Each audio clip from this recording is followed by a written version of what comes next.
There we go. Had you upside down for a second. Welcome. It's another live book reading of Going Alone from here in Huntington Beach. I'm at Lifeguard Tower 18 here. The steps to 17th Street are right over there. And it's time to read from the chapter titled, My Muse is a Corpse. Such a strange title, huh? Let's see if I can put this here. Someplace where it can sit well. Such a strange title. Here we go. I'll try to prop it up a little bit.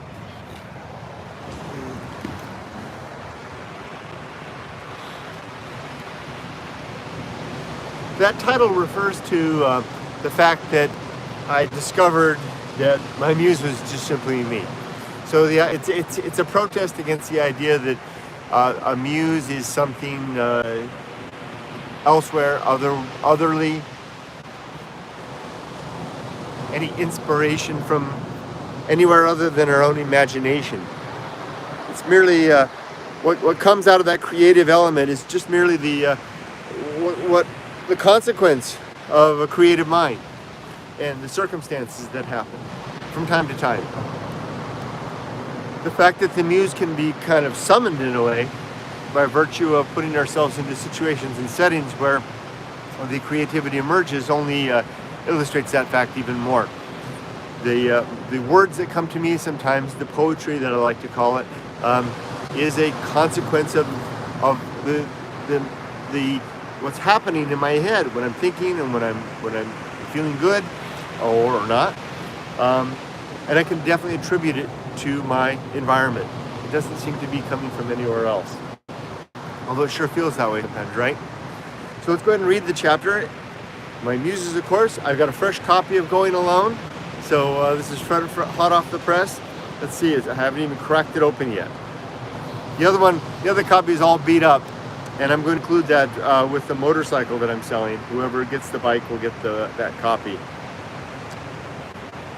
Just need to find it. All right, so the beginning here is, it's got the title chapter, and then it's got an illustration by Emily that shows the homunculus, the little man within the head that is dealt with elsewhere in the book in the chapter titled The Good Life. And there's a quote, subtitle, quote, and then the chapter begins. The opening prose bit is very short in this chapter, just 2 pages, and then from there it launches into what I call the blurbs, which are the muse strikes. See how each one of these here, and you can tell them because they're left justified, and they have these little tilde marks that separate each one of them. So those are the muse strikes, when the inspiration comes flashing down, and I get the idea and I write it down. This particular bit happened, I think it was in like a 3-week period of time, that after I had gone out to the desert and kind of had the experience of realizing what the great indifference wasn't, so to speak, that the great indifference wasn't really there. And then I came back to the city, and it seemed as though the muse had followed me. And the writings in this chapter are the collection that happened during that period. So let's go ahead and begin. My muse is a corpse, sensing we are alone. And a quote. The world's broad, bleak atmosphere was all so comfortless. Such, indeed, is the impression which it makes on every new adventurer, even if he plunges into it while the warmest tide of life is bubbling through his veins. Nathaniel Hawthorne. This section of my book chronicles the 3-week experience of having my desert inspiration follow me home to the city. I had no idea how long this muse would stay, though I'm glad I could record a little of what it had to say. This experience began on March 4th, 2017, and was complete on March 23rd. I have enjoyed a long relationship with the muse, which tends to arrive suddenly, urgently demanding I record my thoughts before she withdraws and leaves me with nothing more of substance to think or say. I first met my muse in my early 20s, while living alone for several years on an empty stretch of beach in Northern California. The muse would meet me sometimes at night while I walked alone along Moonstone Beach just south of Trinidad, watching the sea glide up and back across the gentle shore slope, expiring in shallow, sweeping, wet sheets, the last energies of powerful waves crashing loudly in the distant dark. I would walk then with my moon dog, which was the name I gave the reflection of the moon upon the wet sand, glistening with a brilliant, cold, pale light, following me everywhere the earth was wet, a loyal companion in her every phase. The muse has since been with me always, through every decade of my life, speaking via the mediums of poetry, prose, art, and video. She visits at her leisure and pleasure, though I have found that activities such as walking alone, listening to music, and the moderate application of alcohol have a way of luring her out, though she never stays for long. And if I fail to listen or write down what she has to say when she's saying it, then her message will surely be lost. My muse will never speak to me in the presence of others, though sometimes I detect her voice when I read good books or hear interesting people talk. I have never fooled myself into thinking that my muse is anything more than my own creativity. I know there is no supernatural entity visiting me with inspiration, and I am aware that this creativity is subject to my own circumstance and well-being, and that my muse will die with me, or perhaps one day falter and grow silent when my mental energies, which now produce her, begin to fail. This process has already begun, although I would argue now that it's in full reverse. I don't know what's been going on. Ever since I decided to retire, it's like it's all coming back. Body and mind and spirit and everything. It's this process. Let me move this up a little bit. This process of deciding to end my career and withdraw from the coal face, digging away all these 40 years has really done that. So I didn't anticipate this when I wrote these words. I thought that the decline was inexorable.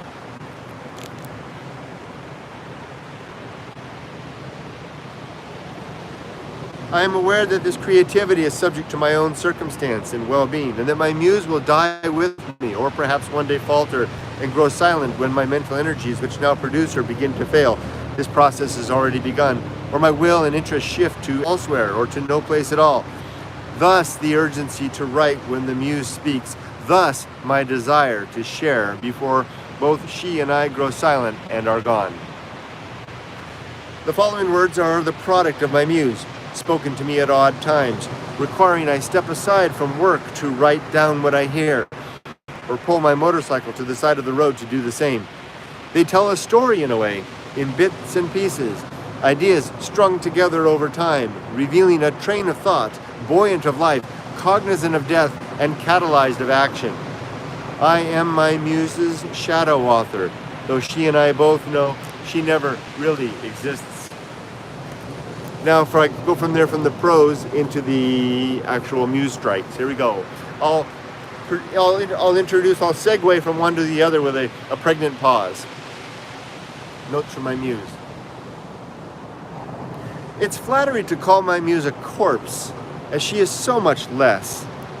Having never been alive, she has no still heart, no snuffed out conscience, no darkened lattice of memory, and certainly no legacy of love and caring to echo through time in life's wake. I call her dead by means of convenience, to call attention to what she has not, to highlight how far she is removed from the dearest possessions of life, and to enshrine her grave indifference with the startling, fearful aspect of what cannot possibly love, and has more in common with sand than the buoyant, striving, animate community of life. My muse is blind, deaf, mute, and dead.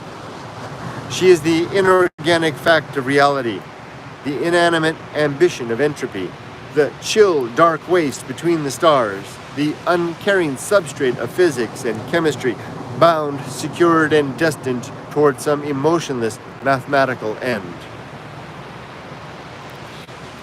Crossing now from the place where I share life with humanity into the vast void of indifference, at once I find my own voice again. At last, the muse returns. Yesterday's long desert sojourn was a new experience of indifference, a recognition that the cold shoulder of nature is made of stone.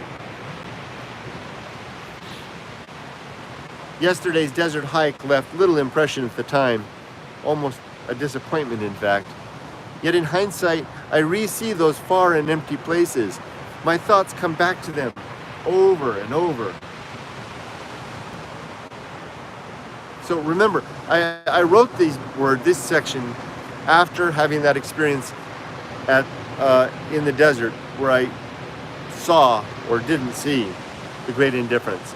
Particularly that happened at a place that I call the volcano wilderness, which is only referenced in passing in the book. Most of the activities in the book take place out in the deep water wilderness. The volcano wilderness was a different place. You can get to it by going to the end of Gasco Road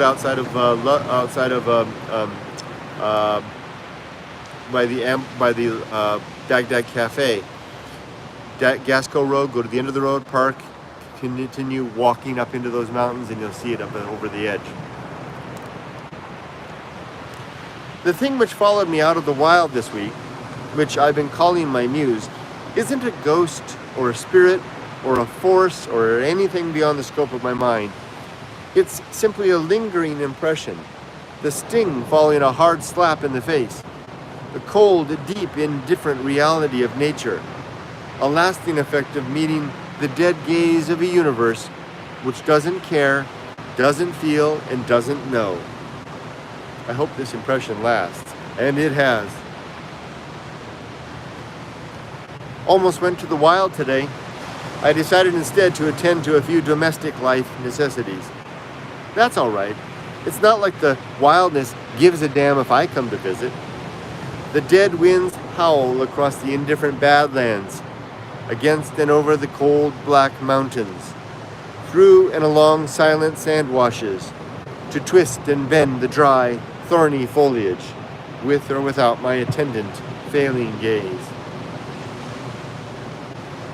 The melancholy peace of a solitary walk in the deep desert has found footing in my everyday sojourn. The dull, dim, yet alert and living eyes, the sensitive hearing, the slow, purposeful stride towards nowhere in particular, along unseen and unmarked paths, and best of all, the rich and empty thinking which comes of lonesome yet not lonely passage through strange, unpeopled places. A principle of deserts is that winds blow into their depths and point the way towards deeper desolation and the arid, disinterested heart of the wastes. While standing upon a broad, open plain at night, invisible mountains miles distant on either side, their outline visible only by the interruption of starlight through the cold, thin atmosphere, a slight veil between the bare, stony ground and outer space, I shiver alone and cold, feeling the dead desert breath draw me in like a tide. The scope of my control extends to my actions and reactions, and the consequence they might entail. Now that's the particular line there. I almost moved that particular muse strike to the chapter titled Stoic Poetry. I kept it here because it came during this 3-week period, and it was appropriate therefore. Death is the realization of that creeping indifference which sweeps consciousness and being aside like fallen leaves and carries both memory and love along into the darkened night. To the quiet mind, indifference looms. No wonder then our myriad and incessant manufacture and attendance to distraction. I like that one, if I do say so myself. The deep value of a solitary desert walk is the sobering recognition of a landscape and circumstance without any real escape. For though we may return to our warm bed and our fellows, the memory lingers of the cold night winds under the naked stars and the blistering sunlight across a vast landscape without refuge. Such impressions gain deep footing and purchase within the mind, but only when we go alone, and only when we go so far as to glimpse the very real and near point of no return. You got to get to that point where it feels like almost too far. That's why, and I didn't realize that, but when I was in Japan and I came up with the idea of Mount Wildness, and there was the near and far side of Mount Wildness, and the far side was defined as the place that's a little too far. You shouldn't go there. That's where the howling emanates. That idea came to fruition and was realized here in the United States when I came back in the deep water wilderness. To a mind which has risen above fortune, both the necessary and superfluous actions of the day become like attendants to a disinterested game of chess. For while our mind and body must periodically engage the game and move the pieces, our deeper attendance is to matters more worthy of our true character and aim. Do you attend your dying breath in this present moment? How much more worthy a pursuit than philosophy? I'd rather reckon each exhalation in deep fastidious awe than the gilded words of the holy and wise. Indeed, if their wisdom be true, they'd silence their speech and mind in mute attendance of their own mortality and the consequent vista thus revealed. The fallow field of the well-lived life is the time between riches, fame, and security, a time to cultivate a more true and honest harvest. The price of leisure is attendance to the fact of who we are and the choices we've made. It's no wonder then that we sometimes choose for ourselves the slave's abject distraction. The sober subject of our life's decline arrives so often late to the feast and long before the diner has enjoyed their fill. Well, yeah. Although for me at this point, it feels like that fact arrived 20 years ago. I've been musing on it ever since. And suddenly I've gained a respite. It's like being on the Titanic going down. And then, whoa, this thing's going down and I'm going down with it. And then suddenly it stops. And it just kind of buoys there in the water. And you can, pull your jacket a little closer and get warm. And maybe you find a shot of brandy. And the music plays on. That's how it feels. So it doesn't have to be an incessant or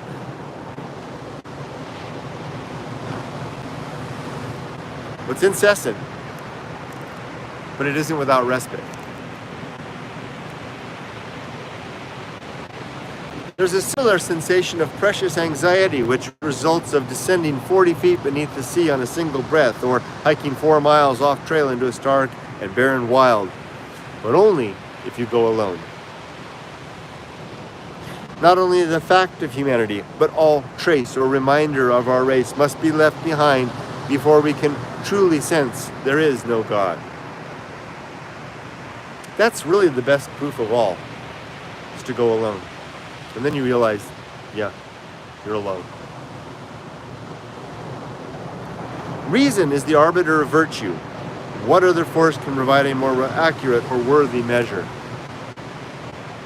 I have this plan which I'll never fulfill, although I hope I can. For I am a family man and must respect the sensitive conscience of those who love me and care about me. However, if I were alone in life and received my physician's forecast of pending death and were to have this counsel affirmed by a qualified another, then I'd make provision for a last and final journey into the wild. The desert, of course, to find my end in the wastes, alone and without succor, to face down indifference in its own awful light, stark and devoid, pale and blinding, cold and incapable of care. I wonder how I could handle such a last adventure. Could my mind bear with peace such a truth, even as the light and caring of my own being flickers and fades into the dark, cold void? I don't know. That might be too much for me. My muse seems lately at ease with her new surroundings. A transplant of the desert wastes to the living suburbs. Her mute voice speaks as always of her home in the wind and the night, remembers the empty badlands, the colored soils, and the unending progress of time. She looks around her new surroundings, dead eyes seeing nothing past the here and now, no regard for humanity, no love of virtue or charity, no preference or admiration for what is alive or dead. No wonder she seems so at home, when I now realized she was here all along. How like a hermit crab I have become, so insular and self-contained. My needs, of course, extend to society. Indeed, I die without my fellows, and I'd like to hope that my fellows might need me in some small way. Though beyond the sustenance of my person, I find now ample nourishment for the mind and spirit in such dull pursuits as the marking of time and the vain cataloging of the many treasures I am so fortunate not to possess. And which I'm working very hard now to further dispossess myself of. I had an interesting talk with a friend today where I confessed my nihilism and found comfort in not giving a damn. Such is how the serpent consumes its own tail. Hiking in the desert with my daughter is like sailing a boat upon the sea with a long tether tied to the dock. Emily and I visited the human femur I discovered in the desert last year. It's still there, despite the fact I'd notified the police. Maybe they didn't find it. Perhaps they gave up the search. After all, the bones are literally in the middle of nowhere. It's possible they determined the bones aren't human, though this seems unlikely given the absence of large wildlife in the area and the perfect match to human anatomy. I was rather surprised to note how much the bones had deteriorated since my last visit. Further proof that our essence is essentially animated dust. I plan to call the sheriff's office again and offer to take them to the spot. It was strange being in the deep desert today without my dead muse. Where could she have been? I suspect it's because I didn't go alone. In fact, I know that's the cause. I did see signs of her presence in the wind and across the darkened landscape, and in moments of subtle extrospection. Though to hear her cold words rise within my mind, I must remember to first deny myself the warmth of any companion, and to face fully and alone the fact of all mortal dissolution and oblivion. Only then will the muse speak to me, her mute inspiration. Though my muse is not alive, she nevertheless enjoys some apparent will and motive force. Her composition is maintained of gravity, and her limbs and appendages are driven of starlight and wind. Her attitudes and moods are as varied as the composition of rocks and soils, and her intellect and modesty the product of vast space and deep time. Some very small part of her does have an organic pulse, this is true, though this soft rhythm is utterly drowned out by the roar and cacophony of nature's inanimate rush towards entropy. Though my muse is not alive, her words and law-like meaning nevertheless ring clear in my brain whenever I muster the courage to look past the warm company of fellowship and the reassuring clamor of minds to the intense dark beyond the firelight and the deep abyss beyond life. It's interesting how my daughter did not share my fear in the wild yesterday. She seemed at ease in a place I've practically run from in the past. That slippery granite mountaintop where I first caught sight of the hidden heart of the volcano wilderness. I felt an echo of that old fear yesterday as we ate our lunch together upon that windswept peak, gazing over and down into the place where my dead muse lives. I'm confident her comfort was in part a result of our company, and I do wonder what she might have thought or felt there alone, in a place so silent my daughter at one time commented she could hear her own heartbeat. Would the muse speak to her? Would my daughter fain have never come? Does her young mind perhaps require more years to better apprehend what isn't there in the desert wastes? Is it possible such absence simply goes unseen to those unfamiliar with its hollow circumstance, an empty aspect? My father's legacy, all those worries at the bottom of the sea. And as for my father's bones, they're just down that way, not far away at the bottom of the sea. Hey, Dad. The wild places of the California desert have proven so much more potent a font of inspiration than the mountains of Japan. I suspect, though, that this has more to do with the characteristics of desert than any condition of place or quality of time. That was so true. I wrote those words in reflection back to the time in Japan, and if I had stayed in Japan, that would have been such a dead end. My gosh, I realize it so completely now. I would have just dried up. 60 would be so different if I'd stayed in Japan, because I had wrung that sponge clean, and it would have been, I would be a dried up old sponge.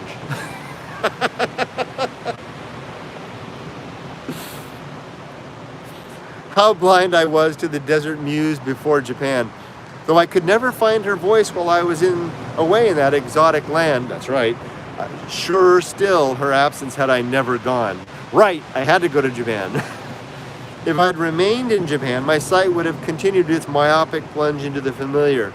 The green and wet mountains, the valleys there rising and widening in scale and contrived importance, ossifying at last into a worldview of comprehensible dimension and satisfying importance. Oh, how disgusting. I would have at last died in my course there, satisfied of my living career, placated by my narrow worldview, an invalid, comforted by my own deep ignorance. Oh, I'm so glad I avoided that fate. Since returning to America, though, I face the familiar with alien eyes and foreign design. There is no more latent comfort in what once was all I knew. My weary eyes strain to discover the familiar. Old brain circuits crackle to life, mending failed, flawed, or aired mental connections with material of another land and culture. Values and meaning of a second and quite completed life. Tired limbs now become limber of the necessity of building this new life again, and old muscle memories replaced with fresh reflex, guided of matured control and sensibility. It is with this reborn self that I have encountered and connected with my desert muse, found her fleeting across the wastes, utterly lost and invisible to the man I was and was again, visible only now as such a one as I could surely never meet or know over the course of just a single lifetime. Now, when I get back to Japan, those words are going to have a depth to them that I know isn't present right now. It'll be the fact of 5,600 miles of removal, context change, circumstance difference, and the impossibility of that muse ever really being known again. The faculty of choice is most keenly exercised at rough and unexpected life juncture. Does misfortune rise in our way? Does death approach? Is it not now in our power to exercise discretion? Is it not now in our power to exercise discretion and judgment in recognizing what is within our control? Have we not utter claim over our thoughts, actions, and reactions? Do we not possess the ability to watch with equanimity as our fortunes rise and fall again, correcting our course with judicious turns of the rudder, aiming for the open sea, yet breathing calmly as we become ruined upon the rocks and plunge beneath the waves? Our opinion and judgment of things lie outside the pale of all external forces besides ignorance, disease, and death, which may first weaken and then destroy our resolve and capacity to stand. But until that time, we've power enough to select and will our own footing, to observe and recognize the vast machinery of the universe's headlong tumble towards tomorrow, and to know both the scope and scale of our meager influence. The first part of that one is about as stoic as anything I've written in the book. As I have no one to pray to, I'll instead suggest an admonition to myself. Let my footsteps be slow today, to delay the world in its orbit, and force time to better measure and dispense its precious ration. Let my mealtime portions be small.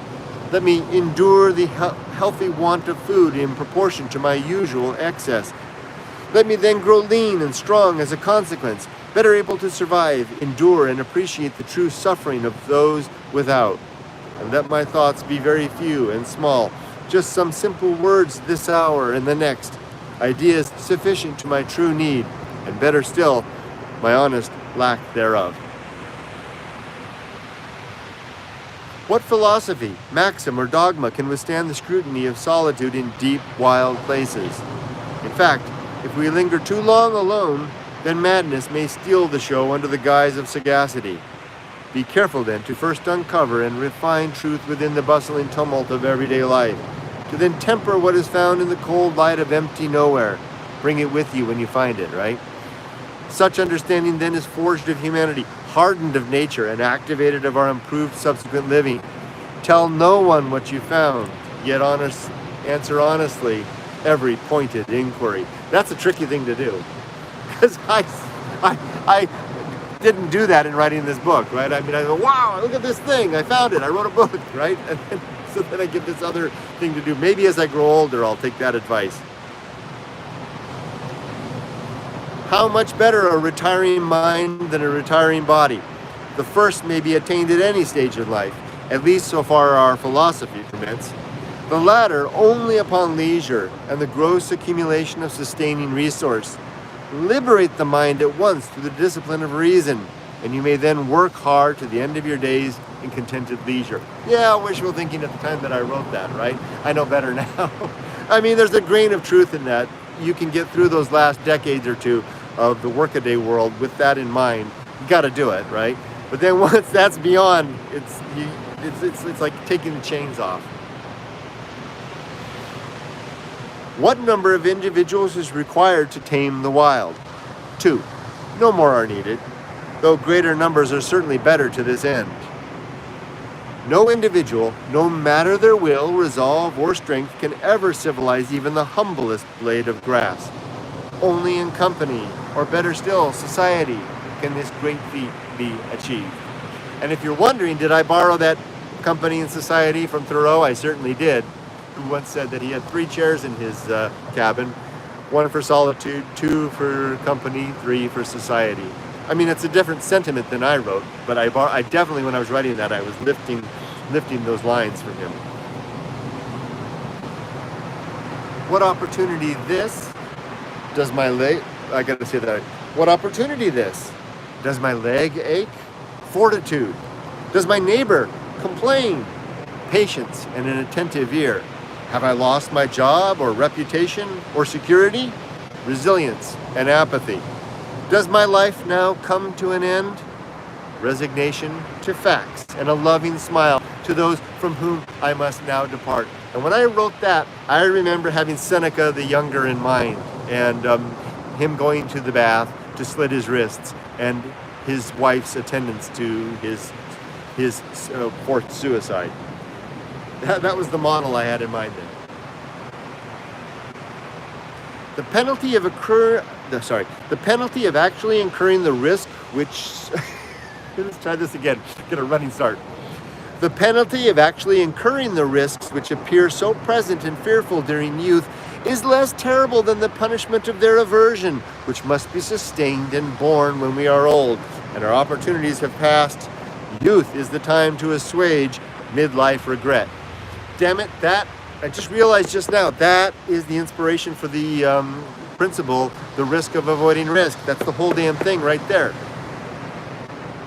Youth is the time to assuage midlife regret. You don't get a second chance. If you wait until now, if you wait until you're 50 or 60, too late. Can't be done. I sound so hammer blow, but I really don't think you can do it. It's got to be during youth. Occupied with distraction from cradle to grave, our lives pass with little notice or regard of the wilderness void which is our eternal, inanimate home.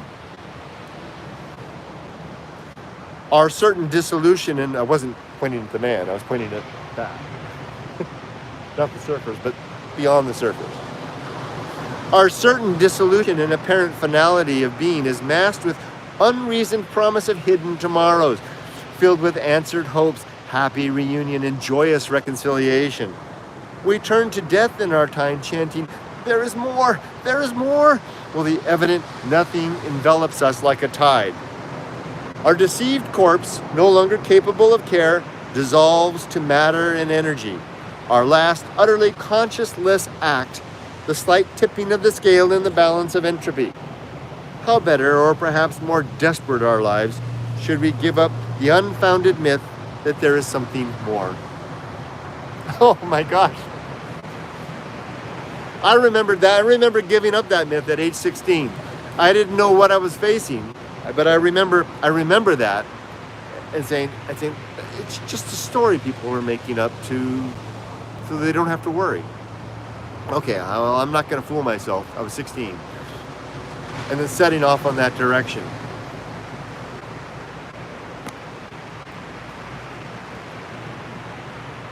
Temperate consumption forms a firm bedrock to philosophy. Observe appetite with caution as you would any passion. Sample it to determine if it is mean, base, or sound. If wholesome, partake less than you'd like. Leave always the appetite wanting. Become strong through willful resistance. If our temptation is unsavory, empty, or lacking in virtue, then leave it aside altogether. Starve instead on a feast of fortitude. Ah, yes. Picking my way carefully down the mountainside, did I really climb so far? Was it really then so steep? My declining thoughts are a mix of the inspiration of the lofty vision my progress had attained, coupled with concern about the darkness in the valley below, growing deeper with every minute, creeping slowly towards me up the mountain. Such a long day it's been, such a fine day for climbing. How did I lose track of the time? Instead of photos now, I choose instead to simply think.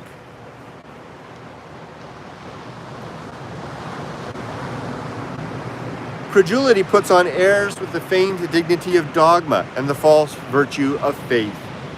Better to go through life without answers than to believe without good reason. Very soon, my life will fold in on itself and wink out like a dim candle it's always been, like the dim candle it's always been. Yet my muse will remain. Being dead and having never been alive, my muse has the capacity to persist beyond me. She will carry no memory of me besides the fading influence of my words and deeds.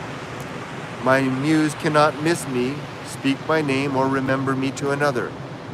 My anonymity is scarcely more secure in the grave than when my pulse was beating, and I had some voice to be known. My dead muse keeps perfect secrets, is incapable of telling truth or lies, is the perfect confidant. I've declined to a place where my poverty is secure from fortune. I've so little of real worth that my desire for more is fully satisfied. I owe no mortgage to reason, own outright my capacity to choose, pay no tax on apathy, and wield discretion like a sovereign. This outpost of peace was always near within my recognized ignorance, easily attained though the journey required 50 years. I owe thanks to Seneca, Epictetus, Aurelius, Emerson, Thoreau, Sagan, and Attenborough and Bixler for suggesting the way. So after I gave up the false beliefs, I then found a path through the guidance of these others. I've begun the process of watching an acquaintance fail in business. It's a venture in which he's likely gambled everything and thus has everything to lose. I've been there myself, twice, and the memory is so real it's almost tactile. I laid up late last night staring at the ceiling, thinking of him. I'll bet he was staring at his ceiling too, just like I used to do, beginning to drown, going down through a form of death which isn't really dying, but it sure does feel like death when it happens. Yeah, but the pain comes back. Apathy arms us with the same indifference which the universe wields in the execution of its mindless purpose.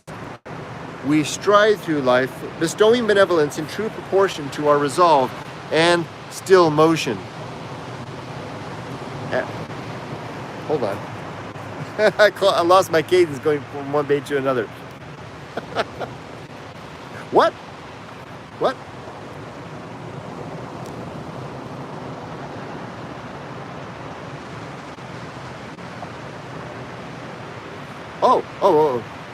Oh, there we go. I went too many pages.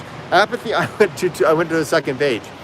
Apathy arms us with the same indifference which the universe wields in the execution of its mindless purpose. We stride through life bestowing benevolence in true proportion to our capacity, sharing unalloyed generosity and love, rich in the giving, expecting nothing in return. Returning from solitary adventures in the mountains of Japan, the rugged landscape persisted in my head like an inanimate and cloistered hideaway. The desert, however, unfolds in the mind like a great and empty map, devoid of sanctuary, exposed and utterly impersonal. The will of apathy is neither mean nor small attention, but freedom from undue investiture, to apply our focus and efforts wisely, to make good and useful ends of our days, to be a benefit to mankind and not to burn our energies over useless kindle and conflagration. The optimist's bright luster cannot be dulled by apathy, nor their charity, kindness, or philanthropy. Indeed, these qualities are enhanced and made potent through a distilled and refined focus, the narrow and distinct possession of mind which comes of knowing what is and what is not within our own control. Another very Stoic sentiment. Our true and perhaps only essential purpose is etched into our being with the imperative of desire and the awful threat of living and dying alone. It's a mindless drive, truly requiring no thought. We live our purpose on autopilot, fulfilling its mandate with the satisfaction of every instinctual whim. An easy way to live and a satisfying way to die. It is easy. It is. and satisfying. Both. Much easier than the other thing. Because the other thing is like, well, really, is it true? This other path doesn't have that. It's like, wow, well, I guess it's up to me to figure it out. Or not, and then just be all right with that. Life is orphaned from the start, our progenitor having more in common with a stone than the loving parent we might hope to deserve. We stand and gaze across the wild for some sign of kin and kind, our eyes drawn at last to the sky and stars in hazy remembrance of dim, indifferent origins. We awake, our fresh sense alive and new and electric with perception. At once we begin our locomotion, stepping and grabbing and speaking. We are never lost, not for a moment, though our minds may despair of purpose or meaning or direction or worthy end. Indeed, a deep mandate has the reins, a single worthy end. There's but one distraction, one meaning that really matters, a consolidated purpose, driving and quite distinct. All artifacts speak to this one end. All else is abstract substance and substrate, compost and waste, filler and raw resource towards the gain. Of course, I'm talking about parenthood. I was asked today by a friend about my thoughts on the topic of worthwhile employ. Should the best occupation yield leisure and option to my heirs?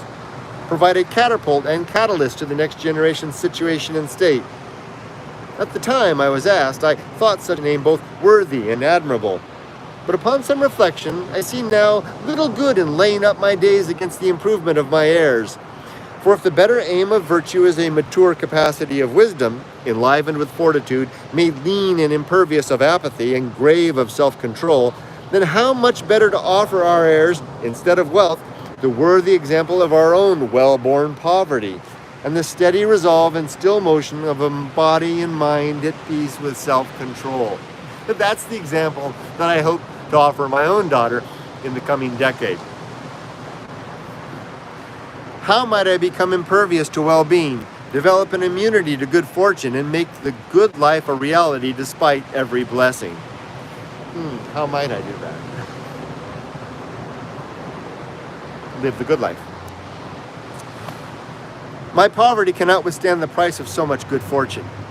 That's how I feel now as I begin to get rid of all the, just take this life apart, right? I've got to get back to the benefit of my poverty. My tribe are those who currently stand among brambles, wondering how they got there, bleeding a bit from the thorns, observing no trail back. Perhaps a book like Walden sent them this way, though by now they've far less use of a guide. Indeed, that wildness is this that requires a... Indeed, what wildness is this that requires a guide when every direction is in, and there's now far too few rations for retreat? That's the place to be. My tribe will know this place, though none of them are about. They'll find me here long after I'm dead. I'll leave them some marks. I sometimes find marks of those who have gone before me, faint, strange, nearly indecipherable the further I go. There are older marks still, appearing fresh as the day they were made. What should I tell my child on the use of time? Should I caution her simply to be mindful of its passing, to measure each moment with her attentions and keep busy with the application of sober utility? Should I recommend foresight towards the life she may want to live? If so, how do I caution her not to reside too long in the fiction of what might be, or against setting up house in the past, or living as a ghost within the life of another? I must indeed offer caution against the waste of moments, which is the sport and pastime of so many, the impatient counting down of hours towards an ignoble and seemingly untimely death. Yes, I'll instruct her to beware all this and more, to mind carefully what is ahead and what is past, to not lose sight of her own way by ingracious attention to the footsteps of others, and to know her true and even course by not by the landmarks of her surroundings, or the warmth of the air, or the pleasant company, or the ease of the road, but instead by the satisfying perception of firm footing over any ground, any fortune, and for as long as her daylight remains. That message is for you, Emily, if you ever see this. Our genetic inertia propels us towards ends we rarely consider. Sex, love, marriage, and even Jesus proclaim our mute acceptance of responsibility to the survival of our species. Our blind allegiance binds this mandate to action.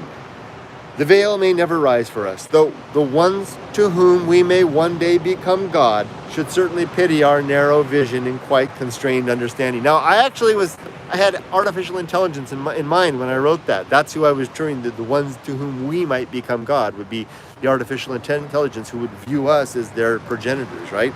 And they may certainly pity our narrow vision and quite constrained understanding. Again, hearkening to the perspective AI might have of us.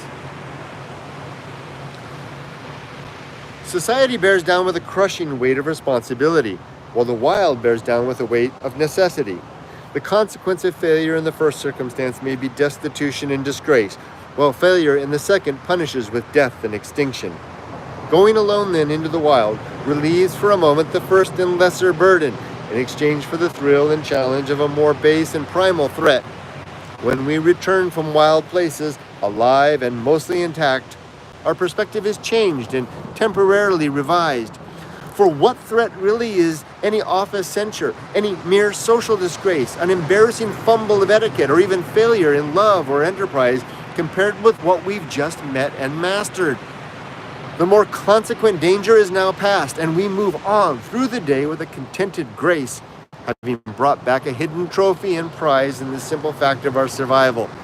But this piece is perishable, requiring refresh at regular intervals, lest we again mistake the civilized challenge of responsibility with the wild threat of necessity. Now, when I wrote that was an experience that I really would happen. I would go out into the wilderness, come back with that perspective, and it would be dissipate away. It was perishable, like butter. It went bad after a couple of weeks, and I would have to go out for a refresh. I don't need that anymore. It's a funny thing. That same perspective, it doesn't come. I don't have that perspective that I had. I can't bring it back, but it's been changed into something else. It's more like changed into like an explorer who's grown old and can sit in it. Like imagine Edmund Hillary doesn't need to climb mountains anymore. He can sit in a recliner and with a pipe and a warm coat and remember the adventures of the past and in a way relive them. That's what it's become now as I pass over into 60. And I know that that's going to change my experience of Japan when I get back.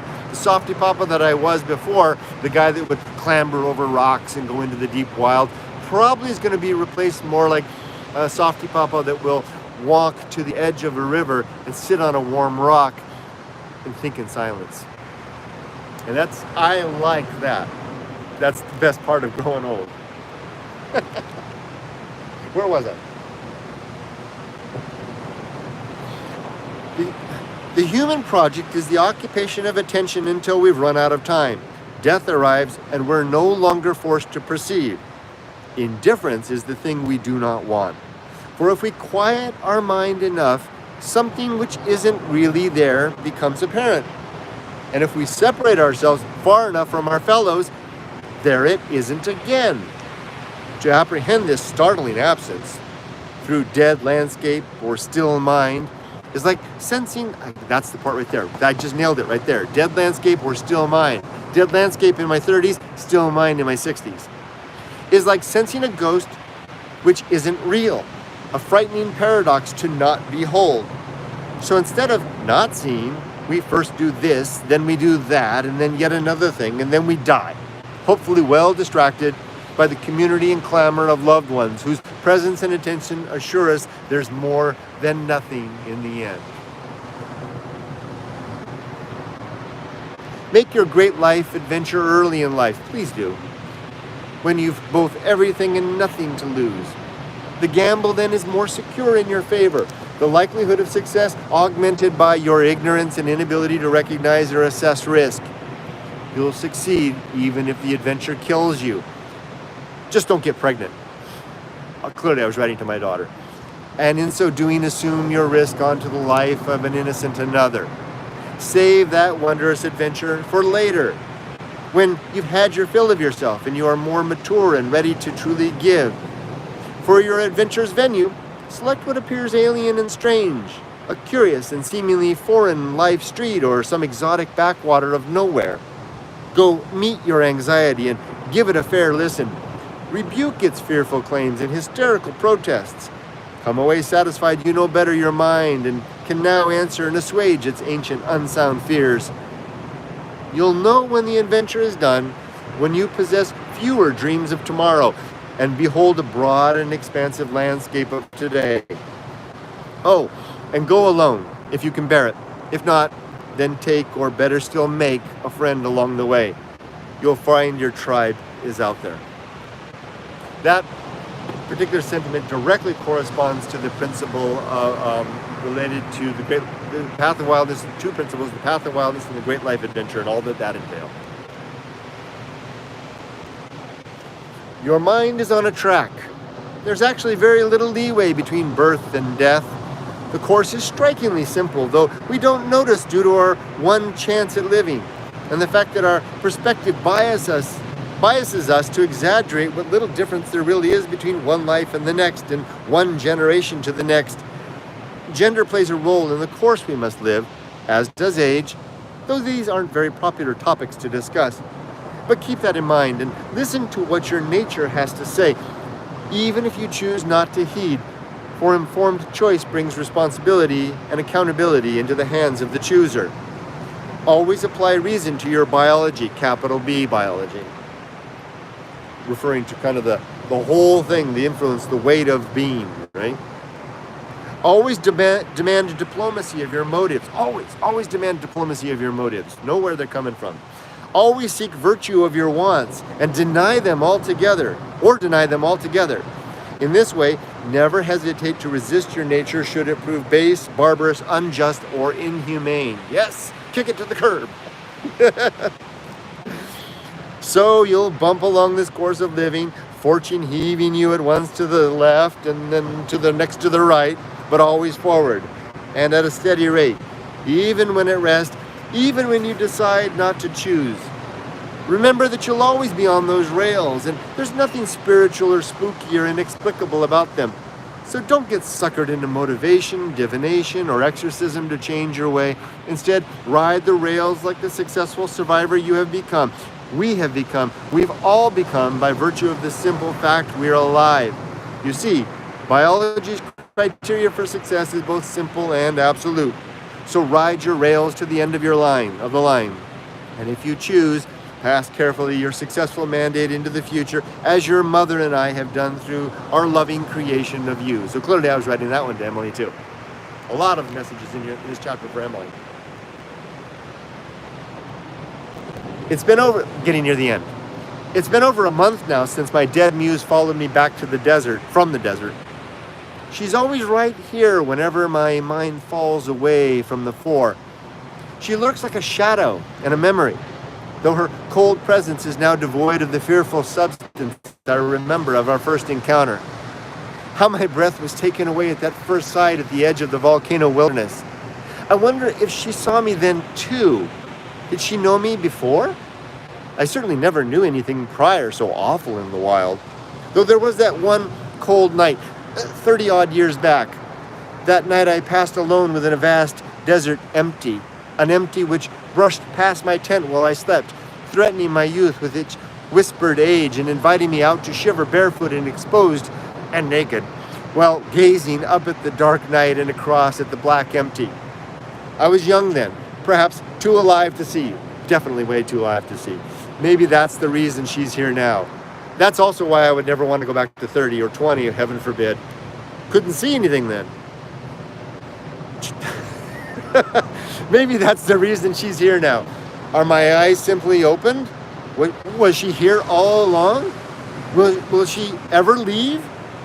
I think I know the answer, though it's perhaps best I keep that supposition to myself. Although maybe I'll explain that bit when I get to Japan. How much is enough? For myself, it is enough to stop asking this question. For if my ethics are sound, this is all very stoic right here. For if my ethics are sound, my reason keen, and my intent judicious, then there will always be just enough of every endeavor. So instead of asking after the quantity of things, I should instead seek after their quality. How sound today my ethics? How keen my reason? How judicious my intent? Let me then tune my social machinations to run silent, efficient, and true, satisfied that whatever product is the result of whatever quantity is utterly sufficient to the good life. Absolutely. The blog post I did this morning is reflective of that one for sure.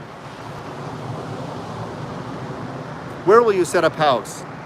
Though the body must reside in some shelter of a sort to keep it safe and warm, the mind needs only space and liberty sufficient to exercise its native capabilities, and natural inclination. These places are not incompatible, though an excess of the former may indeed distract from the latter, while too much of the latter may cause disconnect from those who share our former. Oh boy, that is a tricky balance. And I would never say that I can guide anybody or suggest anybody how to maintain that balance in that endeavor. Is it possible my dead muse has died? Is that even feasible? If not truly dead, she certainly seems less present. Perhaps it's because I've been so long from her dead home out there in the desert. Maybe the spell has simply worn off. She can't utterly be gone, as I hear her faint whisper now as I type these words, like a distant cold wind across a skeleton landscape of stone and sand, hushed and muffled, indifferent and absolute. And here's the last one. This is the end of the chapter. Remember, my muse was with me for 3 weeks. And then the last one is when I realized she was gone. My dead muse is gone. The only words which remain now are my own. These thoughts are familiar, though they come with the same labored effort I've known since youth, like pulling a heavy root from hard soil. It was easier when my dead muse led the way, allowing me to follow behind as she stepped easily through abstraction, pointing the way towards silent impressions I cannot muster alone by way of my dull pedestrian life. I expect the trip back to the desert will secure our reunion, though I wonder if she'll ever follow me back here again. No. Has she perhaps seen enough of civilization's vain and glossy proposals of meaning? That's not it. Has she had her fill of our fearful efforts to hold back her night? That's not it. The words are gone. So what was it? Mission was complete. I had solidified the impression in my mind after those 3 weeks of the great indifference. And now what needed to be done was to consider what to do. This was the turning point between the two parts of this book, the awful apprehension of the great indifference, and then deciding what I was going to do with all of that in terms of building a life of meaning, of purpose, a life of courage, joy, and independence, as I like to say, in spite of those facts. That's why I didn't need it anymore, because now I had turned, I was going in a new direction. Okay, I think I saw a comment or two. Let's go ahead and take a look. Strange and Scary New England says, "Good morning, Kurt. Cole here." Hi, Cole. I changed my channel name. Good to see you this morning. Good to see you as well. She didn't need to go back with you because it was done. Exactly. Just what you said, right? All right. Well, I'm going to sign off for now, and I'm going to go for a swim. And then after that, I'm going to go home and clean house. And then Yumiko and I are going to go out and have a nice lunch together. And then we're going to do our shopping. And then we'll sneak a dog walk in there. And then in the evening, we'll have another nice dog walk. And then in the evening, we'll have a nice dinner together, watch our show on TV. And that'll be that. I wish you all the best. Be safe, but not too safe. Take care, and it was nice seeing you, Cole. Take care. Bye-bye.